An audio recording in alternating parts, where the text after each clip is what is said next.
আওয়ামী লীগ যখনই ক্ষমতায় আসে তখনই এই ধরনের অপরাধ করে। জুলাই গণঅভ্যুত্থানে চলাকালে মানবতা বিরোধী অপরাধের অভিযোগে ট্রাইব্যুনাল 2-এ তৎকালীন আওয়ামী লীগের সাধারণ সম্পাদক এবং সড়ক পরিবহন মন্ত্রী ওবায়দুল কাদের সহ 7 জনের বিরুদ্ধে যে মামলাটি চলছিল সেটার যুক্তিতর্ক উপস্থাপন প্রসিকিউশনের পক্ষ থেকে আজকে শুরু হয়েছে।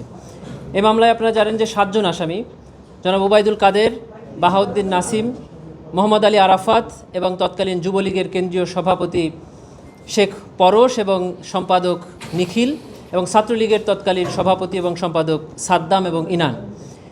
তাদের বিরুদ্ধে আমরা যে ফর্মাল চার্জ সাবমিট করেছিলাম, যে ডকুমেন্টারি এভিডেন্স সাবমিট করেছিলাম, আমরা আজকে দেখিয়েছি যে প্রায় 1650 পৃষ্ঠার ডকুমেন্টারি এভিডেন্স প্রসিকিউশন সাবমিট করেছে এবং তার প্রত্যেকটি পাতাই আমরা এক্সিবিট করেছি।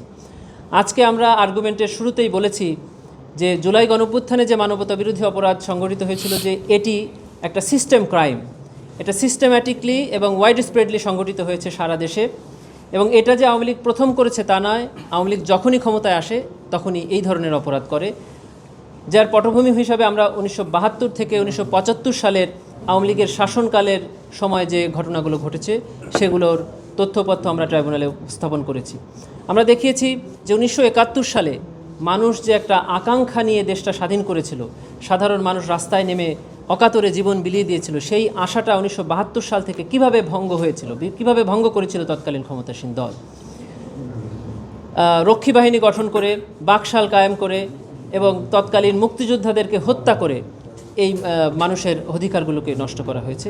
আমরা এগুলো দেখিয়েছি। আমরা দেখিয়েছি যে জুলাই গণঅভ্যুত্থান চলাকালে শেখ হাসিনা কীভাবে সাধারণ মানুষকে, সাধারণ ছাত্রদেরকে রাজাকার বলে সম্বোধন করে তাদেরকে ট্যাগ দিল এবং তার এই কথাকে তৎকালীন সড়কমন্ত্রী ওবায়দুল কাদের কীভাবে ছাত্রলীগকে লেলিয়ে দিল তাদের উপরে। এবং এই তাদের উস্কানিমূলক বক্তব্যের প্রেক্ষিতে সারা দেশে, বিশেষ করে ঢাকা বিশ্ববিদ্যালয়ে কীভাবে সাধারণ ছাত্রদের উপরে ছাত্রলীগ যুবলীগের সন্ত্রাসী বাহিনী ঝাঁপিয়ে পড়ল এবং অকাতরে অনেকগুলো প্রাণ আমরা বিসর্জন দিতে দেখলাম। এ পর্যন্তই আমরা বলেছি।